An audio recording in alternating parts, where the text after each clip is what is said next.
Welcome to our channel. Today we how to invest in digital marketing with Marketo, complete guide step by step clearly. Investing in digital marketing with Marketo starts with understanding the platform's capabilities. Begin by conducting thorough research on Marketo's features and benefits. Identify your business goals and how digital marketing can help achieve them. Create a clear strategy that outlines your target audience and marketing objectives. Set aside a budget for your digital marketing efforts using Marketo. Consider investing in Marketo's training resources to become familiar with its tools.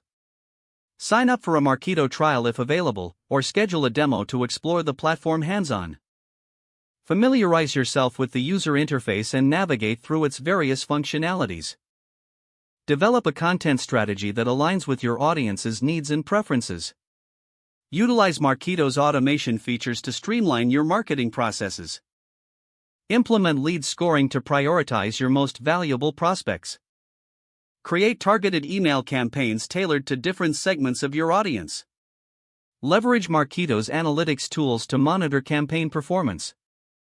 Regularly analyze the data to refine your marketing strategies. Engage with your audience through personalized messaging based on their behaviors. Integrate Marketo with other tools and platforms to enhance your marketing efforts.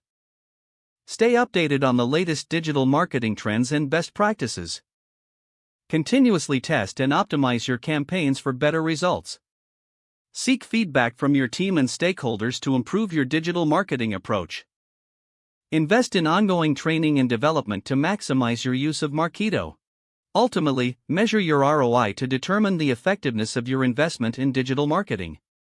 By following these steps, you can effectively invest in digital marketing using Marketo. If the page does not load, refresh the browser or try again in a private or incognito window.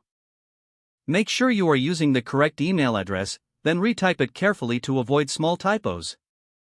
If your password is not accepted, use the reset option and create a new strong password you can remember. Check your spam folder for verification or security emails, then complete any requested confirmation steps. Enable two-factor authentication if available to improve account security and reduce unauthorized access risk. After signing in, review your profile details so your contact information and settings are accurate and current. Don't forget to like this video and subscribe to our channel for more step-by-step tech guides.